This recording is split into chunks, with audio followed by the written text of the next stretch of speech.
Hey there, my name is Tori Tier, and I work here at the Writing Center for the Southern Baptist Theological Seminary. I'm doing a workshop today on 10 academic tips for better writing, or you could say 10 common errors to avoid in common writing. Let's just jump right in. Let me share my screen, and we'll get to it. Pop this open here.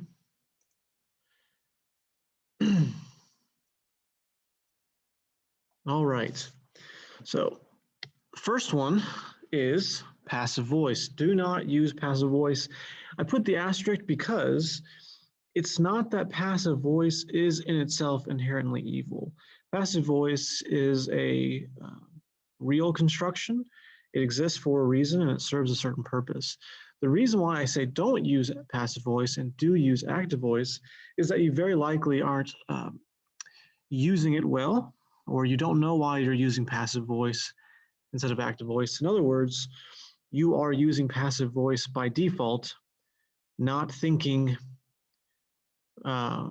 intentionally about strong rhetoric. So here's an example of passive voice versus active voice, very, very simple sentence. The first one, men and women are created in the image of God.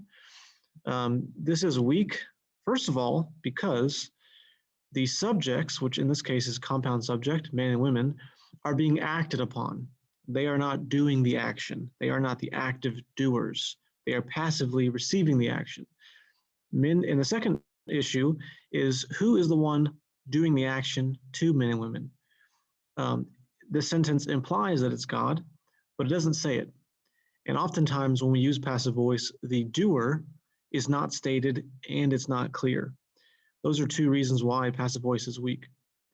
The subjects aren't doing the action, and the actual doer of the action is not stated, not clear. Men and women are created by whom? In the image of God. It's a weak construction. A strong construction or a stronger construction is active voice, which is also more direct. So if we take the first sentence, and this is a pretty natural way of fixing it, is men and women are created by whom? Well, they're created by God. Okay, cool. Let's make God the subject of the action. So we get the second sentence. God created. And then in this case, we don't have to be too creative. We don't have to think very hard. Sometimes if your sentences are more complex, you might have to think a little bit more. But here we know the rest of the sentence based on God created. Well, we have our first sentence, God created men and women in his image. It's a stronger construction. We have an active doer, and we have men and women not as subjects, but as objects of the action, objects of the verb. And the sentence is actually more concise. So in many ways, it's the better sentence. I have another example, I believe, on the next slide, but well, actually, let's look at that. Let's look at that example, and then I'll tell you when using passive voice is okay, and when it is effective. So here's another one, a little bit more complicated. For those churches for whom the sermon text was a primary organizing principle, care was taken in individual service elements, blah, blah, blah. Now, in this case, the subject is probably the churches, or the doer of the action of taking care is probably those churches. However, it's just a really roundabout way of saying it. It even reads weakly. So we ask the question, who was the doer of the action taking care? It's the church, it's churches. And so we can flip the sentence and put the active subject or the doer as the subject, churches. And then this also makes the sentence stronger because now we have churches as the first word as opposed to a preposition. Churches for which the sermon text was a primary organizing principle still took care in individual service elements, ... I should have used the ellipses on the second sentence. You can see, though, that it's much more straightforward. It reads more strongly, and churches, which are made up of people, of course, are the active doers. They're not the implied doers, and the subject is not some other thing that's receiving the action. That's the strongest way to write sentences. So we could take, for example, following example, in this paper, it will be argued that, and then you say your thesis. Well, argued by whom? It doesn't say. That's passive voice and it's weak. There's no active doer, so you can flip it to active voice. In this paper, I will argue blah, blah, blah, give your thesis. And what's great about that sentence, as well as the two examples that I've shown you, is that the active doer is a person. So you could say, this paper will argue blah, blah, blah. And that might be appropriate if someone doesn't want you to use first person singular. But a paper is not a human being. And so the paper really isn't doing the action. A human being is doing it through the paper. And more broadly than just that example, just like this one, and also like this one, God is a person. God has three persons, but it's an active subject. It's not an impersonal agent. It's a personal agent. That's always the best way to write sentences. Now, when is it okay to use passive voice? Because it is a real construction and it does have its use. So one example of when it would be good to use passive voice is when you actually want to intentionally indicate passivity. So you might say, Jesus was resurrected from the dead by the power of by the Father through the power of the Holy Spirit. You actually want to say, you want to indicate that Jesus was raised. So you use passive voice and you use it intentionally. That's great. No one's going to fault you for it, and no one's going to say it's poor writing because it's intentional and it's effective. You might use passive voice because you actually want to be vague. You want the doer of the action to be somewhat unclear. And there's different purposes, different reasons why you'd want that. I don't have an example off the top of my head. Those are probably more rare because generally vagueness is not helpful. But if you're trying to be vague, even in written communication or in speech, using passive voice could be effective. The other reason, this one might be more common to use passive voice, is if you already have a passive voice construction, if it's too complicated to change it to an active voice construction, if it would change the flow of the sentence, maybe you have two things and one is active and one is passive just because of the nature of the sentence, and changing it, the passive to active would actually change the other construction, or a number of reasons. But if you take this example on the screen, the change from passive to active is really easy and really intuitive. It doesn't take much cognitive energy. It doesn't really do much to the sentence. You go from one sentence to another one, both more or less the same length, although the active one is shorter. There are cases when you're using passive voice and the switch is just very cumbersome. It actually makes the new sentence, even though it's active voice, less effective because it's just more clunky. So in summary, if changing from passive voice to active voice would make the sentence, would take too much effort or change your overall thrust or make the new sentence more clunky, then just keeping the passive voice is actually the easiest thing to do. It's probably the most effective. Let me leave you with this before we go to the next one, and it's just this. Passive voice is not evil. I've already mentioned this. What I want you to take away from this is not passive voice is evil, active voice is virtuous. It's just that I want you to really think intentionally about your sentences. I want you to see passive voice constructions. It took me a while, before I actually saw them naturally. You actually write a sentence and you recognize immediately that's passive voice, or you read something, that's passive voice. That's not effective. I want you to recognize it. And I want you to think intentionally about your sentences and what's the strongest way of saying it.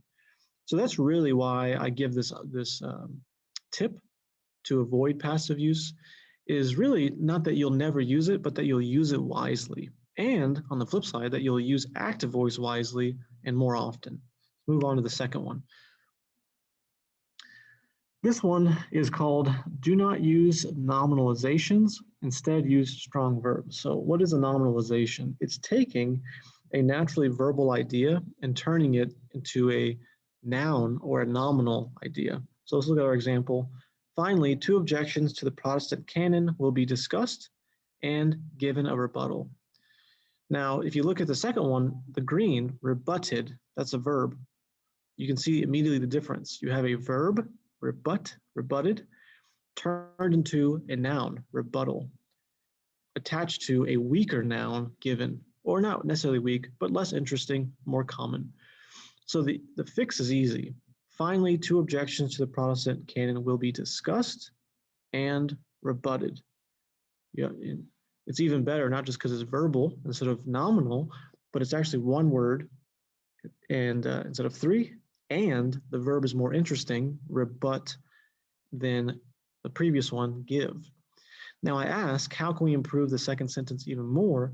And it's simply this: taking our first tip, passive versus active voice, change this sentence from passive voice will be discussed by whom? Who's going to do the discussing? Let's state that active doer, and then we'll have an active voice construction plus a strong verbal element.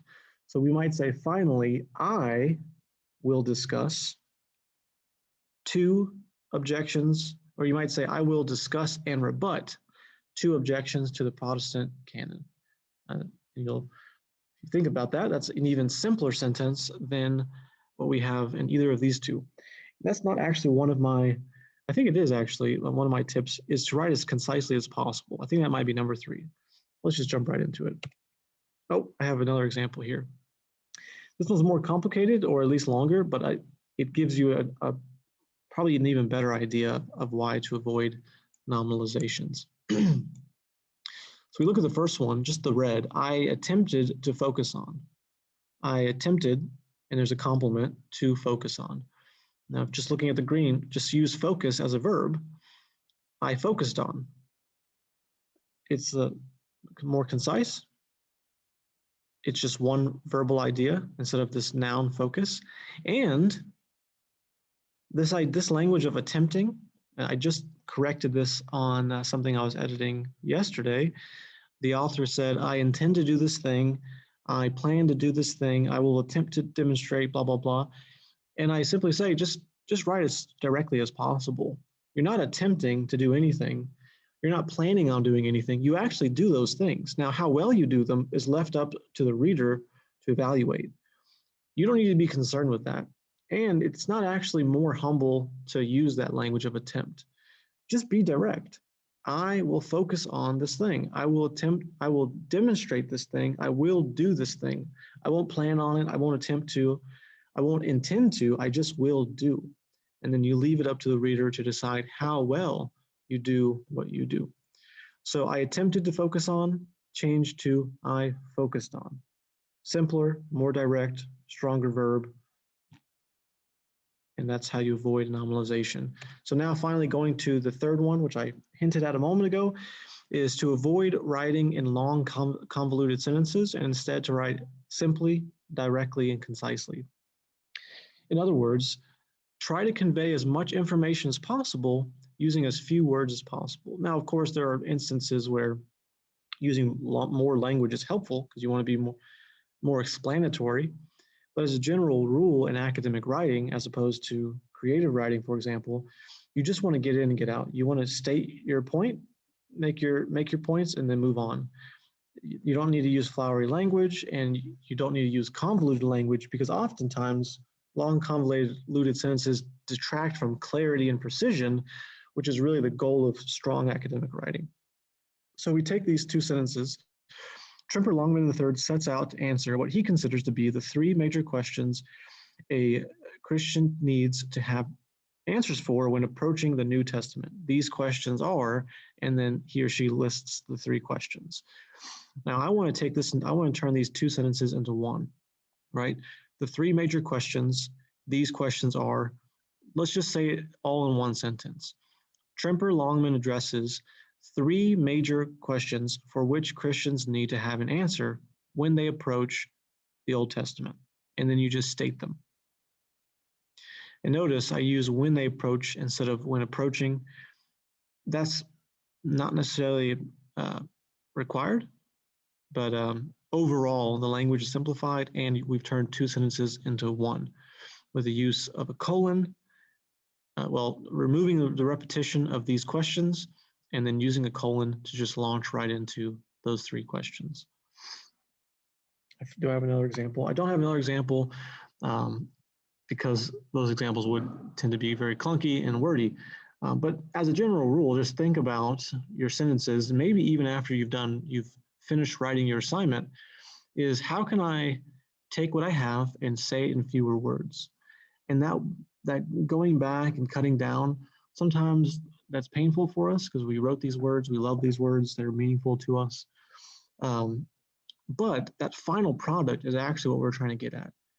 And if you tend to write more verbosely on the front end, then going on the back end and cutting down is actually a fruitful exercise, because once you're done, you'll actually realize, okay, I didn't need all those words to say what I wanted to say. I've actually said everything I needed to say in just these few words. And hopefully that exercise will propel you in the future to write more concisely on the front end. It's a challenging task, but it's something very valuable. And if I can leave you with this, before we move on to number 4, it's that, when we cut down on our words, we feel painful because these are our words and we cherish them, but it's not a waste of time to, let's say, write 1,000 words and cut that down to 800 words. We didn't waste time by writing the 200 extra words and then having to cut them down, which is more time. That whole process of writing a lot and then going back and being more precise, being more concise, being more effective, being more direct, that whole process of writing and revising and writing and revising is not a waste of time. In other words, you shouldn't think of the ideal of just to write it once and move on. Like the first draft is concise and direct and amazing, and you're great. It's not realistic to write or to think that you can write that way. The writing and editing process itself is meaningful. In other words, you don't reach the final product at the end, and then at the end, you've succeeded. Like that final draft is the knowledge. The actual knowledge is developed all along the way as you're writing and as you're cutting out and adding more. That whole process is actually the learning journey, not just the end result. So cherish that, even though it's messy and even though it can be painful, sometimes very frustrating. That whole process, that painful and frustrating process, is actually spiritually forming and epistemologically developing. So don't try to avoid it. Obviously we want to get better. We want to get better with our writing, more effective, so that it's not as frustrating. But that somewhat clunky journey is in itself meaningful. And so if you have a painful experience, but the final product is something beautiful, the whole experience is beautiful, and we should appreciate that. Let's go on to number 4, which is simply don't be inconsistent, instead be consistent. So here are some examples. There's a ton that we could talk about, but be consistent in your use of pronouns and number. So if you look at the first example, the believers, which is singular, and then in the pronoun that follows in the same sentence, the author switches to we, which is plural. It's inconsistent. Either use singular, singular, the believers, his or her, or use plural, believers, plural, we, or they. The second one, divine pronouns. So typically today, or these days in academic writing, we do not capitalize the divine pronoun when we're using pronouns to refer to Jesus or God, the Holy Spirit, or the Father. We don't capitalize really anymore. If you decide to, out of conscience, typically for reverence, it's perfectly fine. You just need to be consistent. I can say with confidence as a writing center coach and an editor that anytime I've seen someone use divine pronouns, they always use them inconsistently. That is to say, they both capitalize and lowercase divine pronouns. It's inconsistent, and your reader will pick up on this. So just be consistent. Whatever you decide, apply that rule consistently throughout your assignment. Same thing with capitalizations. In our example, we actually wouldn't capitalize church. We only capitalize church when we're referring to concrete institutions like the Roman Catholic Church or First Baptist Church of Dallas. Those are like churches with names. So in the name, we would capitalize church. But when we're referring to the universal church or local churches as an expression, the local church, we lowercase the word. But the point is to be consistent in your use. So in this example, in one sentence, the same type of church, that is to say, the church, generally speaking, is both capitalized and lowercase. It's inconsistent and it's very obvious. And if you just take all three of these examples, I can't remember if I found this in the same paper or the same assignment, but just imagine if these did come from the same assignment, which they might have, these inconsistencies in different forms add up, and your reader notices that, and it just, as an aggregate, takes away from the strength of your paper. So I say, what else? What other categories are people inconsistent of? We'll actually see this in the following tips. It could be parallelisms. It could be pronouns, normal pronouns, in the sense of switching between I as the author and we as in the author plus the readers. It could be, are we going to use male pronouns only and then male and female, which sometimes happens, but if you're going to do that, you should just use male and female pronouns or gender inclusive pronouns throughout the whole document, or switch to plural. Use plural pronouns, and then you don't have to worry about the gender issue at all. So that's an area of inconsistency. Punctuation, how you're using punctuation. So in an ideal world, you would use punctuation correctly in all instances, but for example, do you use a comma splice? That is to say, do you split two complete sentences, comma instead of a semicolon or a period? Do you do that in one instance, and then in another instance nearby, you actually use a correct period or semicolon? So we'll see this as we go. The point is, there are so many inconsistencies in our writing, and we just need to as far as grammar and syntax, we need to follow the rules, so to speak, and we need to do that consistently. But on certain things like this, where we have pronouns, divine pronouns, capitalization of certain things, even if you capitalize church for the local church throughout the whole assignment, at least you did it consistently, and that's less jarring to the reader. So consistency as a broad category can cover a lot of mistakes and make your writing stronger as a result. The next one is, after all, the comma splice. And as I mentioned, what is a comma splice? It is using a comma to split two complete sentences. So let's just read this first one. Paul understood that Peter was not playing the part of a pro-Gentile Jewish Christ believer in Antioch. Instead, this is a new sentence, instead, he was playing the part of a zealous Jew to placate those of the circumcision party. These are two separate sentences, Paul ... in Antioch, and then the second one, instead ... circumcision party. These sentences, because they're complete sentences, need to be separated. Well, there's two ways to do that. You can have the first sentence end with a period, and the second sentence begin with a capital letter, indicating a new sentence altogether. Or if they're connected, in this case they are, you could use a semicolon, which is a hard pause, indicating the separation between two complete sentences. So we can say, Paul ... in Antioch. Instead, very closely related, you're making really one point together in two sentences, so you connect them more closely with a semicolon. Instead, ... the circumcision party. That this is a common error, and I actually see this across the board, not just in seminary students, but also in published writing as well, when I do editing for journal articles or book manuscripts. So this isn't just something that lower level writers do.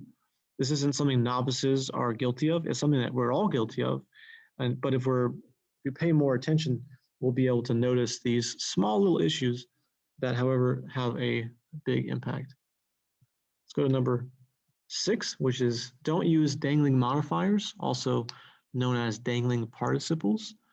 What is a dangling modifier? It is a modifier that dangles, that is alone. It's not connected to the right noun or nominal phrase or subject that it's modifying. So it is left alone. It's incomplete. It's left hanging by itself. We can see that in the first example. The underlying portion is the dangling modifier. As the crown of his creation, God created male and female in his image. So if we read that, as the crown of his creation, God, is God the thing being modified? No. On a natural reading, we realize, wait a second, male and female are the crown of his or God's creation. Okay, so we have so that indicates that we have a dangling modifier. How do we fix it? Well, we need to either put the modifier, we need to put the subject that it's modifying immediately after. As the crown of God's creation, male and female are created in God's image. That would be a passive voice construction. Or we could do what I do here, which is actually remove the dangling modifier as the beginning of the sentence. This is often what I do, is just, okay, instead of trying to put the noun after, the correct noun that the modifier is modifying, let me just put a pause on the modifier altogether at the beginning of the sentence and just start the sentence with whatever subject we have. So God created male and female in his image. Okay, now how do we modify that? How do we bring in the modifying phrase? In this case, I use an M dash, or here 2 hyphens, to indicate an M dash, since I'm not in Microsoft Word. I just didn't do it, but I just added on. How did he make him in his image? Well, as the crown of his creation. That's a modifying phrase, and it's connected to the right nominal phrase. In this case, male and female in his image is an object clause or an object phrase, compound object.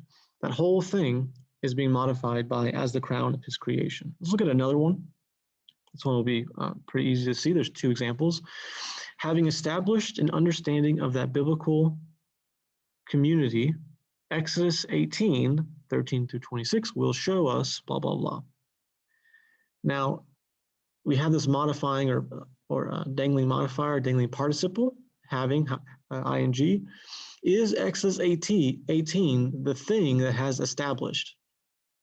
No. If we read the sentence, we see us on the second line. We are establishing, or really the author. The author has established this thing, and then he's going to say something about Exodus. So we have 2 ways to fix this. First is we keep the modifying phrase at the beginning, but we put the right subject that it's modifying at the beginning of the next clause. So having established an understanding of that biblical community, we as the same people who did the action of establishing, we will proceed to discuss Exodus 18. Or, as I mentioned in the previous slide, we can put a pause on the modifier altogether, and we can just keep the subject. Second, so we might say first, I established blah, blah, blah. Second, or I guess there's probably a different passage. So first, some passage did this thing, and then, or will do this thing, and then second, Exodus 18 will show. So we can, in the first instance, reword so that the opening modifier is followed by the correct subject, we, or we can reword so that there's no opening modifier at all, and that modifier may or may not show up later in the sentence. As in our first example, you might just reword 2 sentences or the whole paragraph. I'm not suggesting that you go so broad and you change your whole paragraph and all that. Usually they're just small, simple things that you can do. So having established an understanding of that biblical community, that could be 1 sentence by itself. You might say first, and then state the action, and second, and then here's this new sentence, as we've shown in our second example. So those are a couple examples of dangling modifiers. And again, let me repeat, these are things that I've seen across the board, from low-level writing to high-level writing. So this is a common error everyone makes, but it's actually, you might say a comma splice, who cares? The meaning is really obvious. Maybe, maybe not. But in the case of a dangling modifier, it just doesn't actually make sense. maybe we know what you mean, and if we were just speaking verbally to one another, that meaning would be pretty obvious to everyone. If it wasn't, someone would ask you to say that again, or can you explain, but typically, dangling modifiers in speech are understood pretty readily. In writing, however, it's pretty jarring, the disconnect. And so seeing dangling modifiers and correcting them is really going to strengthen your writing as a result. And with a lot of my tips, I'm not suggesting that to be a good writer, you don't do these things ever. Really, I want to encourage you to see them. Write the sentence however you think you need to write it. And then as you're writing your sentence, and as you're editing, but especially as you're writing it, the moment you write a dangling participle or dangling modifier, you see it. You see passive voice, you see a comma splice, and then you change it. So it's that recognition that's really going to take your writing to the next level. If you write in passive voice or comma splice, don't beat yourself up. If you can recognize it, that recognition, and then going back and changing it, that's really what you're looking for. And so if you can grow in your recognition of these errors, and then of course fix them, then that's just as powerful. So I have a couple examples here about don't be repetitive, but instead be diverse, or you might say, like I like to say, mix it up for greater diversity. So just in this example, you see that the author uses developing, developed, underdeveloped, but there's this idea of developed 3 times in one sentence.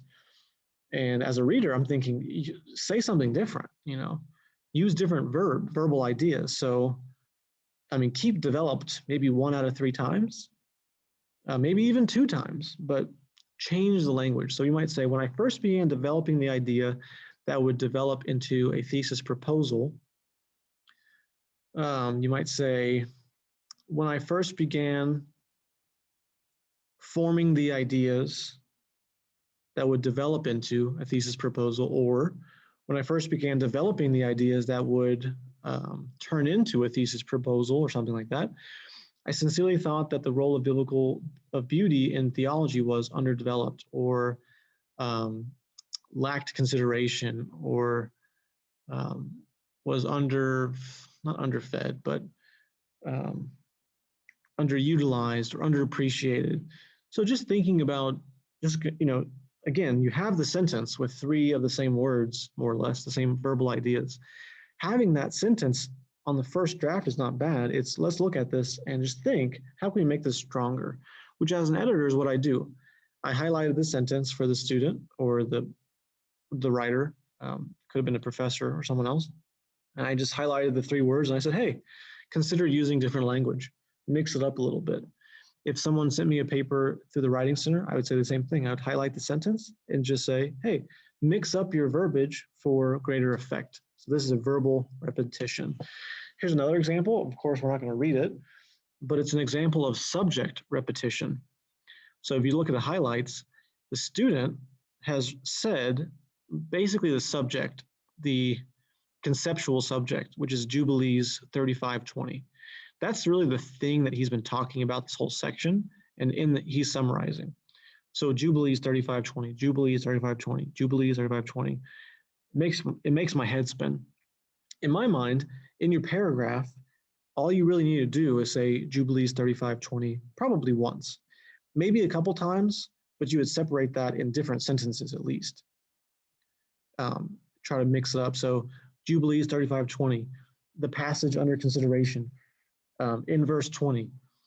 You might even just say it in that passage. You might use pronouns to mix it up, because if you make it clear on the front end, everyone knows what you're talking about. And in this case, there's no other passages being discussed. So I will be, maybe even if I want to be less repetitive, I will still repeat myself if maybe I'm talking about Jubilees 3520, and then in the same sentence or in the next sentence, I mention Isaiah or Sirach or Matthew. Well, I can't use a pronoun in the next sentence, because am I referring to Jubilees or Sirach or Matthew or Isaiah? Which one is it? So of course you want to repeat your subject to make it clear, but in this case, everything is about Jubilees 3520. So I would want to see less of this yellow, less Jubilees 3520, and more of Jubilees 3520, the passage, chapter 35, in this verse, stuff like that, to mix up the language. And again, as long as we know what you're talking about, you don't need to repeat this this phrase every time. So this is a Old Testament, New Testament dissertation, and the student talks about, in this chapter alone, which is like a 50-page chapter, there's 4 sections, and one section's on Jubilees 3520. There's another section on Sirach 1315. Each section deals with one passage of some deuterocanonical or pseudepigraphal or apocryphal work. And in each of those 4 sections, the student repeats the main passage, just like this one, over and over in all of these sentences. And it's just so repetitive, it brings the writing down a lot. Clarity is there, and clarity, of course, is important, so is precision, but the repetition sometimes can just really drag down, maybe not the writing quality, I would say it brings it down a little bit, but the reading experience. For me, this really drags down the reading experience. So watch out for repetition and just try to be multifarious and diverse in your wording. So number 8 is don't mix up parallelisms. That is to say, if you're using a parallel construction, make sure you're using it correctly. Don't mix it up. Instead, ensure that your parallelisms are consistent. So I think I have 3 examples for you. First one, the appearances are qualified positively or negatively, either by modifiers or the context. Well, with this either or construction, whatever follows after either has to follow the same way after or. So in this case, either by modifiers, or you would actually need to add by again, either by modifiers or by the context. So that's one way to fix it. The second way, which is the one I have listed, is by moving the word by to before the parallel construction. So the appearances are qualified positively or negatively by how? Well, either A or B. So those are 2 ways to fix your parallelisms. Either make sure that you repeat the same construction in each part. So either A or either B, or either A or B, what follows the either or has to be the same construction. Or you take that repeated idea, in this case, the preposition by, and you put that before the parallelism. Let's look at another example. It is either being taught well or it is being taught poorly. This one is, you have the either or parallelism, but you actually have a mix-up of the subject plus the to be verb is. So if you look at in the first sentence, it is either, but then if you go to the or construction, it is comes after, not before. So the best thing to do is just to put the it is after either, just like it comes after or. So either it is blah, blah, blah, or it is. Another way you can do it is to keep the first construction, it is either being taught well or being taught poorly. What follows after either is the same thing that follows after or. So you can do it either way. No pun intended. But that's the point. These parallelisms, this is such a common error. There's different kinds of parallelisms. Here I've shown you 2 either or constructions, but getting the language correct, really, to me, it's a small thing, but it's a really, really meaningful change. So our last example, this one's a not only but also, which is perhaps more common than the either or construction. The language of Paul then not only stands as a model to pastors today, but also as an explanation of why he wrote to the Romans. Now in this sentence, there's only one verbal idea, and that's stands, this word that's underlined, stands. So again, there's two ways to do it. In your not only but also construction, so not only A but also B. If you're gonna have the verb after not only, then you need to have the verb not after but also. Not only stands as blah blah blah, but also stands as blah blah blah. That's actually a little bit wordy. We don't want that. So in this case, we take stands, the verb, and we put it before the entire construction. And that way, what comes after not only is this as phrase, and similarly, what comes after but also is a parallel as phrase. Stands not only as blank, but also as blank. And you can tell, it rolls off the tongue that much easier. So just to look back, we have the either or construction, either by, or by either A or B. The second one, it is either being taught well or it is being taught poorly. We'd rather say it is either being taught well or it is being taught poorly, or it is either being taught well or being taught poorly. And then finally, stands, the correct way, stands not only as A, but also as B, these parallelisms. Number 9. Oh, I have another one. Oh, wow, a neither nor. Let's look at this one real quick. I am neither trying to impose blah, blah, blah, nor am I claiming that. So if you look at there's two that constructions, and you have them mixed up in the word order. That I am neither trying, nor am I claiming that. It's all mixed up.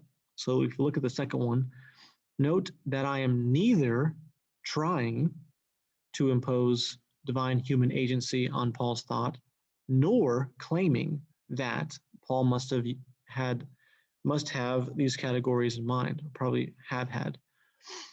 So in this case, we don't repeat the subject element, the subject verb, I am. We actually put it at the front end. Note that I am. Okay, so what am I doing? Well, I'm not doing two things. So let's put I am at the beginning, and let's make sure we have parallel constructions. Neither ing, neither trying, blah blah blah, nor ing, nor claiming. I am neither trying nor claiming. And there you have a neither nor parallel construction. So number 9 is don't use sentence fragments. A sentence fragment is also known as an incomplete sentence. It is presenting an incomplete sentence as a complete sentence. A complete sentence is something that follows a period and ends with a period. It has a subject and a verb, and usually more than that. Subject plus verb plus the rest of the sentence. The boy threw the ball to the girl.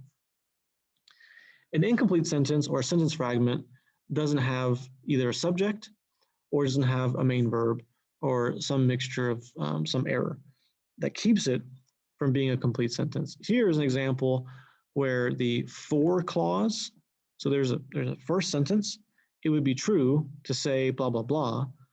Why is it true? So we have a causal clause because in the white light are all the colors, or since, or for.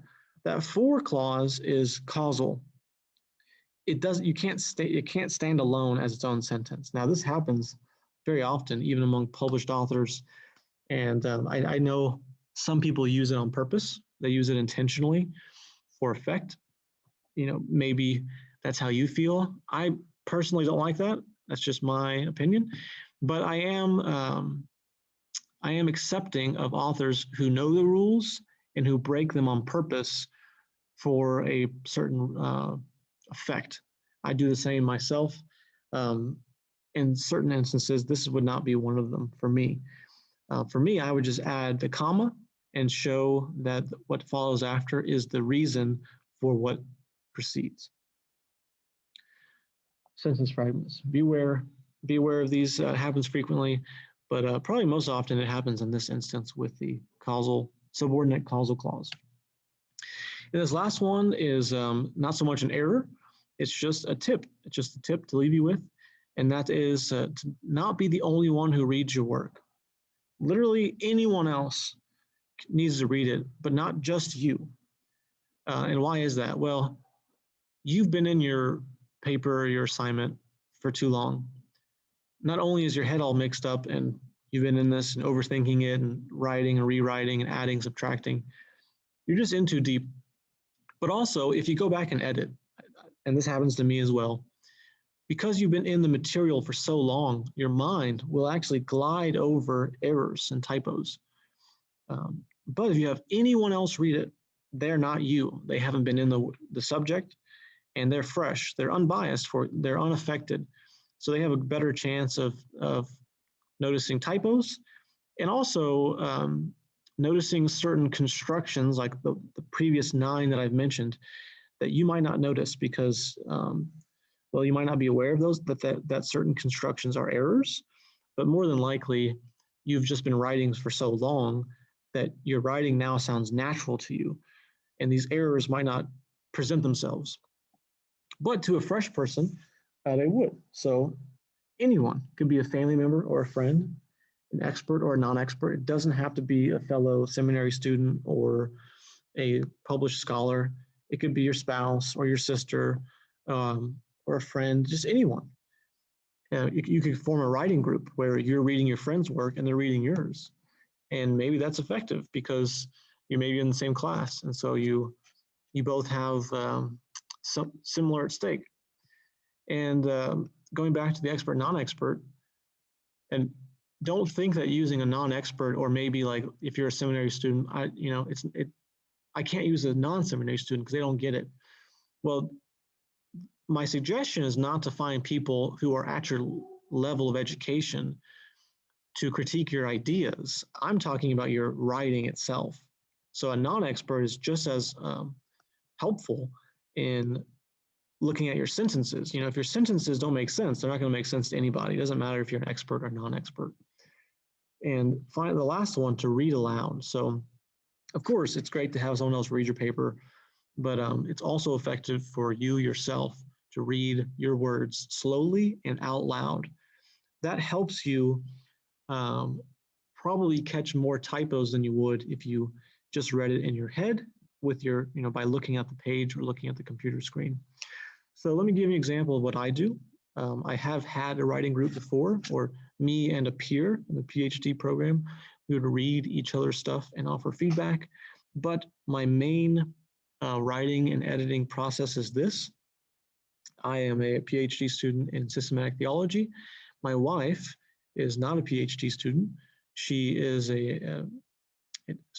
she works at a community and technical college as an administrator. Very intelligent, but she's not seminary trained, and that's a wonderful thing because she's not getting bogged down with my theological ideas. She's just focusing on the clarity of the sentence expression. So what I do is I'll write my paper or whatever I'm writing, and then she'll read it, and then she'll give me feedback, and then I'll reread it again. Now, sometimes she'll say this doesn't make sense, and I have to go and I have to explain, well, you don't understand because I'm doing this and I'm doing that. And she says, it doesn't matter. It doesn't matter all that stuff. It doesn't make sense either way. It doesn't matter that you're trying to accomplish this purpose. You're not doing it well because your sentence isn't clear. Your paragraph isn't clear. It's very helpful. She's not getting bogged down in the ideas like I am, and that's exactly what I need. Sometimes I'll write a section, and then she'll read a section. Sometimes I'll write a section, I'll read the section to her out loud, which is my way of editing for myself. So I'm catching the flow as I'm delivering it to her, and then she'll still read the whole paper after I'm done. And then even after she does that, I'll go back and read it. And even though we do this kind of cyclical process, it's very helpful. She finds things and I'll find things even after she's read it. There's still typos. There's always something. So I wrote the paper, she read it, I read it again, and then I delivered the paper in class out loud, and I still found 3 or 4 typos that neither one of us caught, and that's just the name of the game. You can't catch everything, so don't be discouraged when there's still a few things left over, but implementing this tip by having someone else read your paper, you'll actually find a lot more errors than if it was just you writing your paper and then you read it one time, you submit it. This will help you catch some of those issues. So, in summary, taking all 10 of these tips, if you learn to digest all 9 of them, the first 9, and then you implement this 10th one by having a friend or a writing group read your work, your writing will improve over time. And these are 10 things. I used to do this as 5 things, so maybe it's overwhelming, but my advice to you would be just, if you could just recognize 1 or 2 things in the next couple of weeks or this semester or whatever. The goal is to improve gradually. No one expects you to digest all 10 of these things, implement them overnight, and automatically, boom, you're a better writer.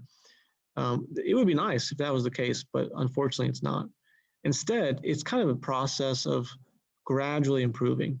For example, some of these errors were already on my radar, and so I would either avoid them on the front end or I would edit them on the back end, and I would see them. But there was a few that I still didn't see. It took me maybe months, maybe a couple of years. You know, someone taught me about passive voice, and I'm like, okay, cool. But tomorrow or a month later, when I write my own sentence, do I see that it's passive voice? No, it took me a while. So that's my recommendation to you, is just to be patient with yourself. Try to implement a couple, try to digest a couple so that you can recognize them. And then as you've developed more competence over a few of these errors, you can come back to this workshop and try to digest and recognize a few more and just continually, gradually improve. And that's really the goal for all of life, not just for the seminary program that you're in, is to continue to grow. And so if you can keep that perspective and be diligent and trying to learn and trying to progress gradually, and I think you'll do well. You'll do well this semester, you'll do well in your seminary degree. In long term, as you continue to write and think and preach and counsel and teach and speak, you'll be thinking about these things more often. They'll come to your mind. You'll be a better communicator as a result. So I hope these 10 tips have been helpful to you. If you have any questions, any follow-up questions for me or for our team, you can email us at the Writing Center. That is SBTS Writing Center at writingcenter@sbts.edu. Thanks and take care.